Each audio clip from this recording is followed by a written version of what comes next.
We started a journey with Keto Nutrition about 6 weeks ago. We are at the halfway mark and we wanted to update you on how it's been going because it's been going good. There have been some highs and lows. There's been drama, intrigue. And this show is on TRL. This week we did our halfway point weigh-in, just so you know how we're doing so far. Been 6 weeks. Let's go see the progress.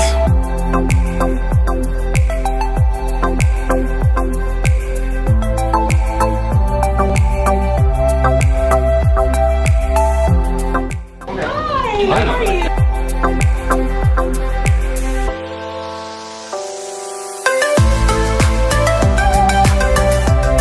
1 pound of fat, up a pound of muscle? No, you're down 4 pounds of fat. I'm down 4. And you're up 1 pound of muscle. Okay. Which when you start, if the body fat you start at, which was in good shape, that's really good. Lost 2.5%. Okay, what am I at?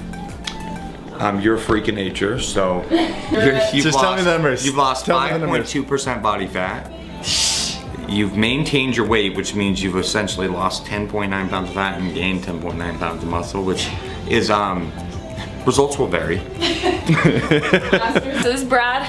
He's the owner of Keto Nutrition. You guys met him in the last vlog, and we have asked him to sit here and answer the questions that you guys asked us on Instagram and YouTube, and we're gonna get you all the knowledge on the things. Hey, Michelle Tracy's, what type of exercise is best for weight loss? How often and how much does clean eating matter? Clean eating matters a lot. It's 80% of your results. Like it's not, you can go to the gym 5-6 days a week, but if you don't eat right, yeah. What type of exercise is best for weight loss? You know what, I tell this, I don't care if it's an 80-year-old female or if it's a 12-year-old little kid. Like, you're gonna change your body first in the kitchen, second with strength training, and third with cardio. It's because the muscle helps support your metabolism, so. Yeah, weight training is huge. Females get worried about getting bulky. You're not gonna get bulky. You produce estrogen, not testosterone. So, that's what's gonna, 1 pound of muscle, you burn 50 to 70 extra calories a day at rest, just sitting there doing nothing. So that's how you're gonna really increase your basal metabolic rate. Yeah, I feel like I was doing a lot of cardio, and then since this, I've seen way more difference than I ever saw just doing cardio. Kylie Delaney says, are there specific eating schedules or eating plans for athletes? It differs a lot because usually the outtake is so much more because they're training so much more, so usually they can consume more calories. Yeah. But yeah, I mean, it's definitely more specified for athletes. All right, this one's anonymous. What types of meals have the best flavor? Domino's is always good. Cheat meals are... You know what? It's really, and I think it's important for you to figure out like what your taste buds like, and then gravitate towards more foods in healthy realms like that. That's what we try to do for clients here is like, you know, what sounds good? Do you like Mexican? Do you like Italian? And then try to work in a healthy meal around that. But our cookbook's awesome. It's so good. Everything's been really good. We're gonna link your cookbook below. Awesome. So if you guys wanna check out their cookbook, it's primo. What exercises can you do to lose belly and hip fat? It's gonna come from diet. People hate hearing that, but it really is. You can't target any fat off. What you can do is try to lean out some muscle tissue in that area so as the fat's coming off, but you're never gonna sit up your way out of the stomach. As far as weight loss goes, what do you suggest? Macro counting, keto, intuitive eating? It's a great question. So what we believe in Keto Nutrition is more of a macro base. Now we don't do just macros counting, so not if it fits your macros, but the whole science behind macronutrients, the proof is pretty relevant that it's there, it's what works. Yeah. When that balance of macronutrients, that's what we do here. And it obviously works because I'm not the poster child right now, but they both are doing great. So. Yeah, I mean it's been around for years. I mean I think there's things that come and go and wean and weight, but like at the end of the day, what you can really back science for a long-term solution, it's going to work for the rest of your life. Not 30 days, not 60 days, is a macro-based diet, but balance of carbs, fats, and protein. And if the approach isn't sustainable, the results won't be maintainable. I think that's Ooh, that's a quote. That's a quote from Brad over here. Why are you laughing at me? You look ridiculous. I don't know what she's talking about. Oh, it's that. Disclaimer, we started this program not thinking that we had a ton of weight to lose.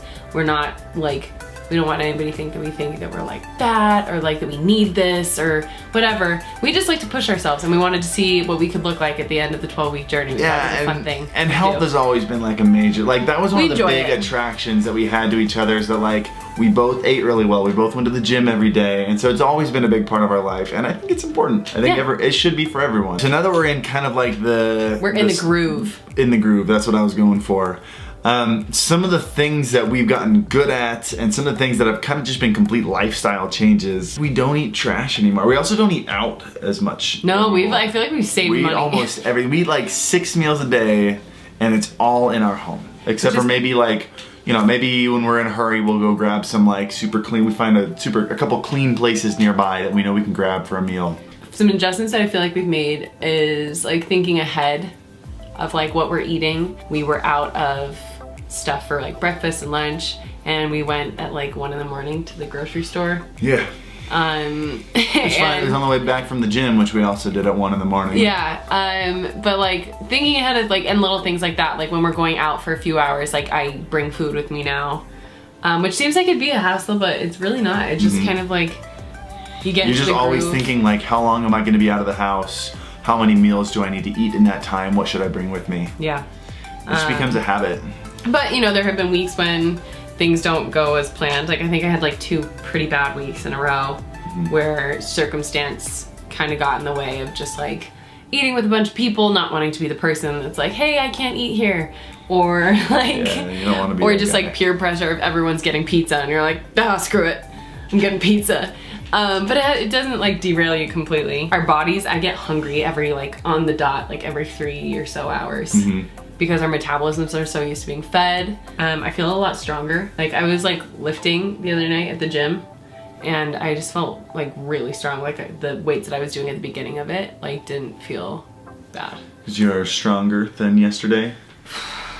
You're gonna quote Britney Spears, do it right. That's the only line I know. Is that not right? Now I'm stronger. I blew it. I feel like it's been really interesting learning that like weights make such a bigger difference for girls.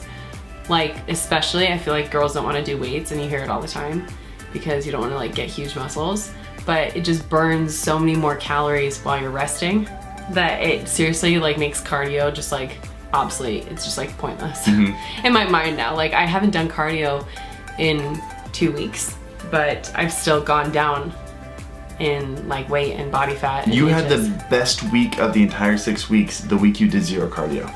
Yeah. And I was doing weights almost every day. And he was like, what did you do? I was like, I just did weights every single day. And he's like, keep doing it. Yeah, you lost like 1.5% of body fat that week. That was great. Overall, we got 6 weeks to go. I'm so excited to see where we are in 6 weeks. Walking out of this week's weigh-in, Harris is like, what are we gonna do after like the next 6 weeks? We're just not gonna see Brad and like the Key Nutrition fam like afterwards. And I was like, yeah, it's a really sad thought. Like, I don't want that to happen. We've loved working with Brad and Michelle and everybody at Key Nutrition. They're so great, and I've just made this whole process super fun. It's been really cool so far, and I can't wait to see what we're gonna look like in 6 weeks. Can't wait for you to see. If you want us to have Brad answer more of your questions in our next check-in on this process, leave questions in the comments below for Brad and we'll answer more. See you guys next week. Bye.